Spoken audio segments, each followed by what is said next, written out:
जय हिंद साथियों। आज हम लोग कोशिका के बारे में पढ़ेंगे।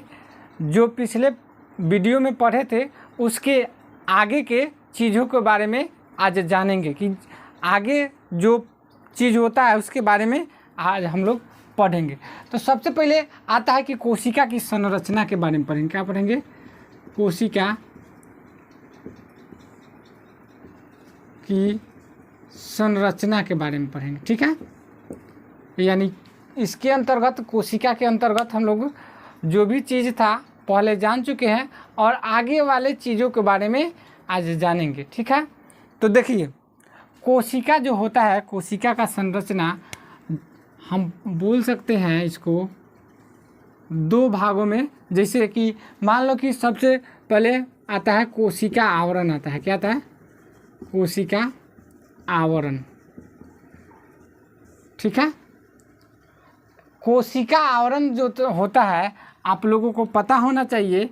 इसके किसी में जो होता है कोशिका भित्ति होता है। एक मिनट, कोशिका भित्ति होता है। ठीक है, किसी में कोशिका झिल्ली होता है। कोशिका झिल्ली होता है और किसी में कहा जाता ग्लाई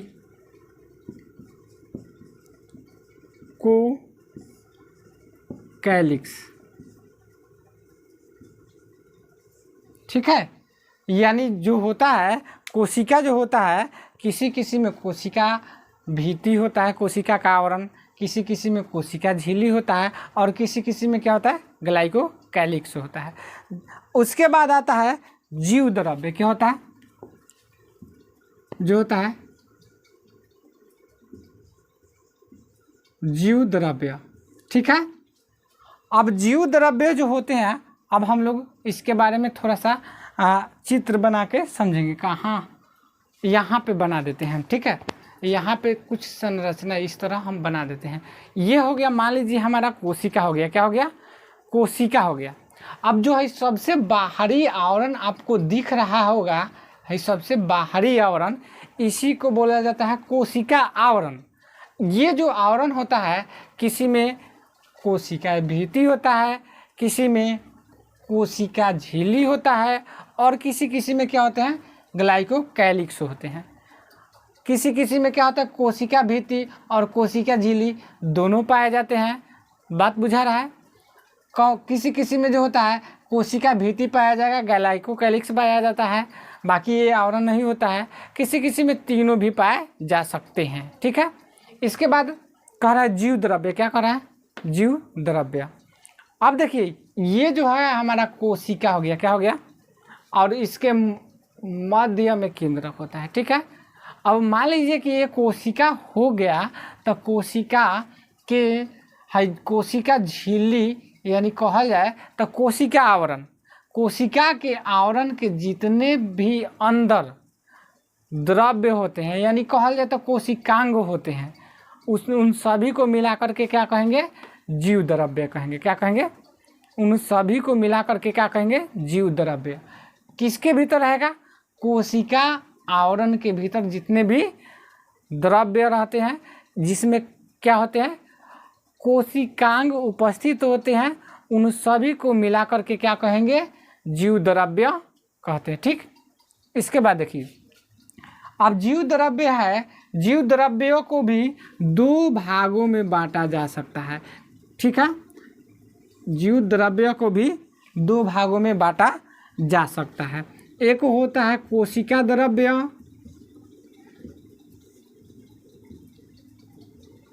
और एक होता है केंद्रक। क्या होता है? केंद्रक।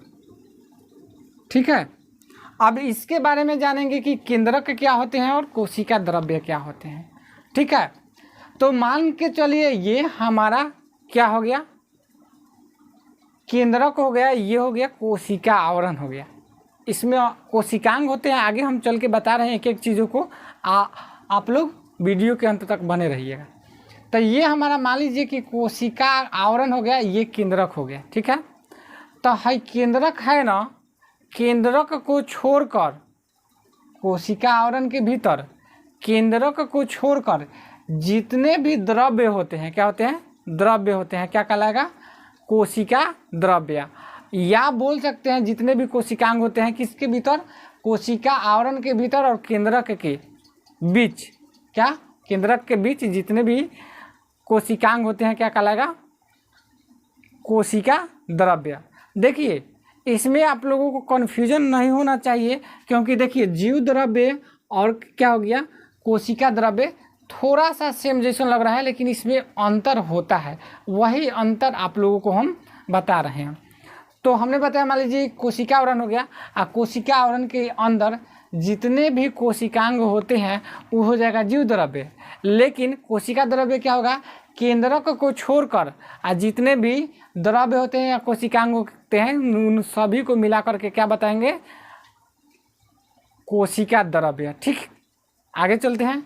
उसके बाद कह रहा है केंद्रक, क्या कह रहा है, केंद्रक। तो केंद्रक जो होता है इन सभी के बारे में हम पहले भी बता चुके हैं। क्या होते हैं, कोशिकाओं के मध्य में केंद्रक होते हैं। केंद्रक की खोज रॉबर्ट के ब्राउन ने किया था। और केंद्रक जो होता है कोशिका का नियंत्रण कक्ष होते हैं। ठीक है, इसके बाद कह रहा है ये जो होते हैं कोशिका द्रव्य, इसको भी हम दो भागों में बांट सकते हैं। कई भाग में, कोशिका द्रव्य को दो भागों में बांट सकते हैं। यानी ये को हो जाएगा साइटोसोल, क्या हो जाएगा, एक मिनट हम रेड पेन का यूज करेंगे, साइटोसोल। ठीक है, एक जो हो जाएगा ट्रोफोप्लाज्म। बात समझ में आ रहा होगा आप लोगों को। एक हो जाएगा साइटोसोल और दूसरा हो जाएगा ट्रोफोप्लाज्म। ठीक है, अब इसके बारे में जान लेते हैं कि ये चीज़ क्या होते हैं। तो साइटोसोल क्या होता है, सबसे पहले देखिए ये हमारा कोशिका हो गया। तो इसके अंदर विभिन्न तरह के क्या होते हैं, कोशिकांग होते हैं। जैसे कि मान लीजिए इस तरह हम संरचना बनाए होंगे, आप लोगों को कोशिका के बारे में बताए होंगे। तो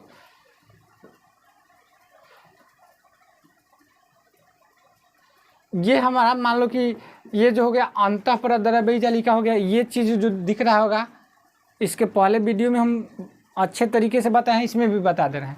इसके बाद हो गया माइटोकॉन्ड्रिया हो गया, गोल्गी बॉडी हो गया, हाई जो हो गया राइबोसोम हो गया। ठीक है, तो ये जो है कोशिका के अंग है। क्या है, कोशिका के अंग है। ठीक है, अब कोशिका के अंग है तो कहीं ना कहीं जो होगा उसमें खाली स्थान तो भी होगा। यानी जिस स्थान पर कोशिकांग नहीं होगा, ऐसा थोड़ी ना है कि लगातार कोशिकांग होते रहता है, ऐसा नहीं है।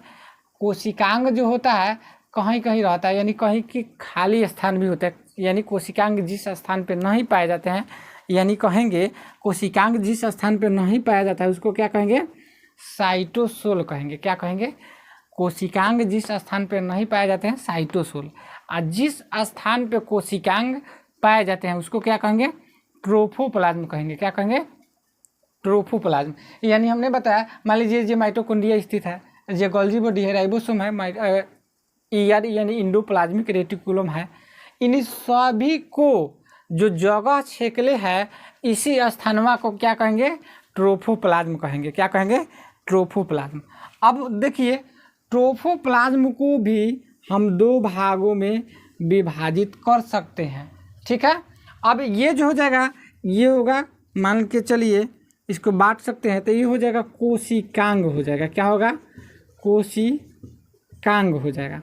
और ये जी हो जाएगा अंतर्वृष्ट पदार्थ। क्या हो जाएगा, अंतर्वृष्ट पिंड इसको कहेंगे, पदार्थ नहीं कहेंगे, पिंड कहेंगे। ठीक है, अंतर्वृष्ट पदार्थ। अब यहाँ पे आप लोगों को समझना होगा कि ये कोशिकांग जो होते हैं क्या होते हैं। अभी हमने बताया कोशिका का अंग, जैसे माइटोकॉन्ड्रिया बताया, गोल्गी बॉडी बताया, ये सब कोशिका के अंग हो गया। अंतर्वृष्ट जो होते हैं ये कोई कोशिकांग नहीं होते हैं, लेकिन इनमें जो होते हैं संचित क्या होते हैं, भोज्य पदार्थ होते हैं। क्या होते हैं, संचित भोज्य पदार्थ। अब देखिए जैसे कि ये हो जाएगा कार्बोहाइड्रेट हो जाएगा,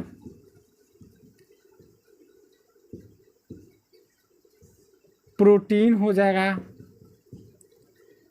वसा हो जाएगा, और भी हो सकता है। ठीक है, इसके बाद कहा जाता है उत्सर्जी पदार्थ। उत्सर्जी पदार्थ भी इसके अंतर्गत आते हैं। जैसे उत्सर्जी पदार्थ क्या होते हैं, वैसा पदार्थ जो शरीर में रासायनिक, यानी कह सकते हैं इसको वैसा पदार्थ जो शरीर में रासायनिक क्रियाओं द्वारा उत्पन्न होता है, जो कि शरीर में उसको जो होता है, शरीर में उसको काम नहीं होता है तो उसको निष्कासन कर दिया जाता है। ठीक है, जैसे मान के चलिए कार्बन डाइऑक्साइड उत्सर्जी पदार्थ हो गया, क्योंकि शरीर में उसका उपयोग नहीं होता, उसको हम लोग निष्कासन कर देते हैं, उत्सर्जी पदार्थ हो गया। इसके बाद कह रहा है कोशिकांग, कह रहा है क्या कह रहा है, कोशिकांग। अभी यहाँ पे हम समझ सकते हैं कोशिकांग जो होते हैं, कोशिकांग को भी हम 3 भाग में बांट सकते हैं। एक हो सकता है एक हरी कला, या बोल सकते हैं एक हरी झिल्ली, आगे को बोल सकते हैं 2 हरी कला, एक बोल सकते हैं बिना कला के, यानी बोल सकते हैं कि बिना कला के मतलब इसके आवरण, इसके माने जो होता है इसके ऊपर कोई आवरण नहीं पाए जाते हैं। ठीक है, अब हम समझेंगे कि ऐसा क्या चीज़ होता है कि उसके ऊपर एक ही गो कला होता है, ऐसा क्या कोशिकांग होगा उसके ऊपर दोहरी कला होता है, ऐसा क्या कोशिकांग होगा जिसपे किसी भी प्रकार का आवरण नहीं होता है। ठीक है, तो एकल कला में आ जाएगा, यानी एक हरी कला में आ जाएगा ईआर। ईआर मतलब आपको बताए होंगे इंडोप्लाज्मिक रेटिकुलम, यानी अंतःप्रद्रव्य जालिका हो जाएगा। ठीक है, इसके बाद कह रहा है गोल्जी बॉडी, कह रहा है क्या कह रहा है, गोल्जी बॉडी। अभी हम लोग बता रहे हैं ये सब क्या होता है, एकल कला, द्वि कला, यानी कहने का मतलब हुआ कुल मिला के बात करल जाए तो मान के चलिए ये हो गया एकल कला, यानी वैसा कोशिका जिसके ऊपर क्या होता है एक एक आवरण होता है, ऐसा कोशिकांग जिसके ऊपर क्या होता है एक आवरण होता है, एकल कला कहलाएगा। और वैसा कोशिकांग जिस पे क्या होगा दोहरी आवरण होगा, क्या होगा दोहरी आवरण होगा, उसको क्या कहेंगे दोहरी कला। ठीक है, उसके बाद बिना कह रहा है कला के, तो ये तो आप लोग समझ सकते हैं, यानी इसके ऊपर किसी भी प्रकार का आवरण नहीं पाया जाता है। ठीक है, अब बात आता है कि इसमें गोल्जी बॉडी हो जाएगा एकल कला में, उसके बाद रिक्तिका हो जाएगा, उसके बाद हो जाएगा माइक्रो बॉडीज। ठीक है, एकल कला में हो जाएगा अंतःप्रद्रव्य जालिका यानी ईआर हो जाएगा, गोल्जी बॉडी हो जाएगा, रिक्तिका हो गया, और माइक्रो बॉडीज हो जाएगा। अब बात आता है कि दोहरी कला में क्या हो जाएगा। अब दोहरी कला मतलब दो गो आवरण होगा, लवक हो जाएगा, माइटोकॉन्ड्रिया हो जाएगा, क्या होगा माइटोकॉन्ड्रिया, और भी हो सकते हैं।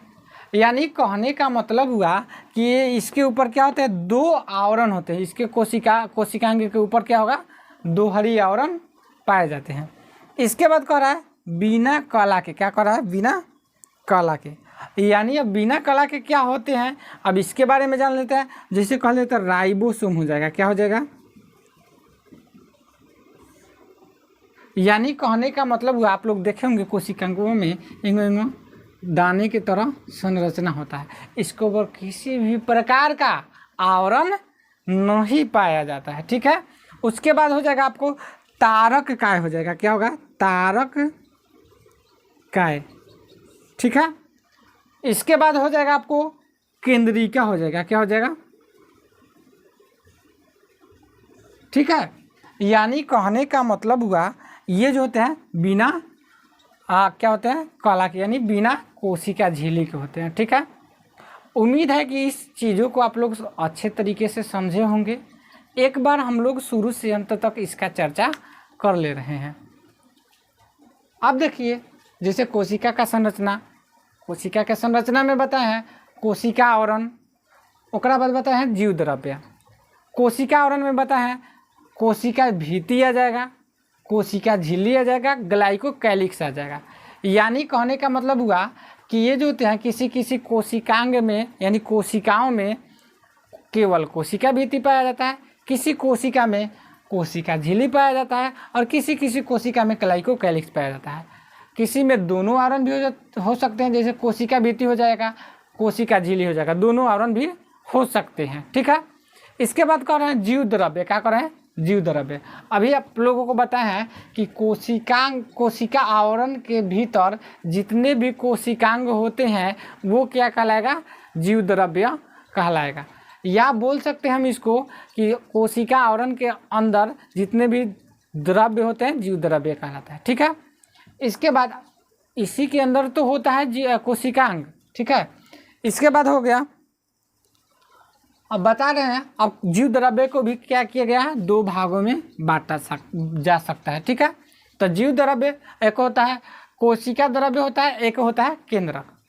तो केंद्रक जो होता है कोशिकाओं के मध्य में स्थित होते हैं। केंद्रक कोशिका का नियंत्रण कक्ष कहा जाता है।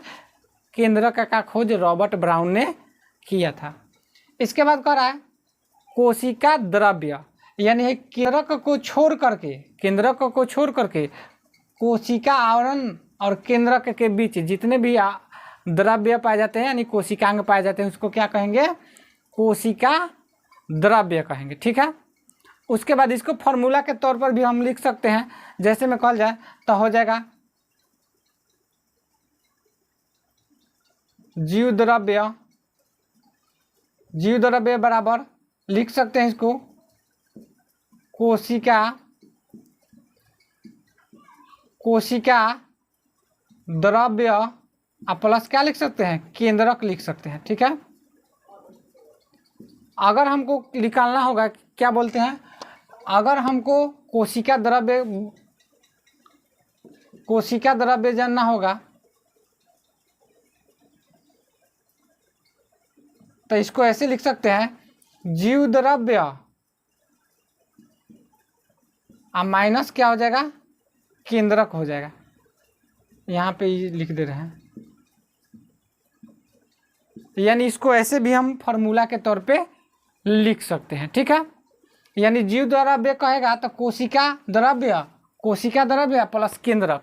ठीक है, अगर कहेगा कि कोशिका द्रव्य तो जीव द्रव्य में से किसको घटा लेंगे? केंद्रक को घटा लेंगे तो क्या होगा? कोशिका द्रव्य हो जाएगा। ठीक है, इसके बाद जो है ये चीज़ों को हम उम्मीद है कि अच्छे से समझ पाए होंगे। इसके बाद कर रहा है साइटोसोल, उसके बाद कर रहा है ट्रोकोप्लाज्म। साइटोसोल जिस स्थान पे कोशिकांग नहीं पाए जाते हैं साइटोसोल कहलाता है, जिस स्थान पे कोशिकांग पाए जाते हैं ट्रोकोप्लाज्म कहलाता है। उसके बाद कह रहा है कोशिकांग में कह रहा है एकहरी कला, दोहरी कला, बिना कला के, माने वैसा कोशिकांग जिसके ऊपर एक ही आवरण होता है वो हो जाता है एकल कला। जैसे हो जाएगा अंतःपरद्रव्य जालिका होगा, गल्जी बॉडी हो जाएगा, रिक्तिका हो जाएगा, माइक्रोबॉडीज। दोहरी कला में कह रहा है दो गो आवरण होता है। क्या होता है? दो आवरण होता है। लवक हो जाएगा, माइटोकॉन्ड्रिया हो जाएगा, इसका एग्जाम्पल।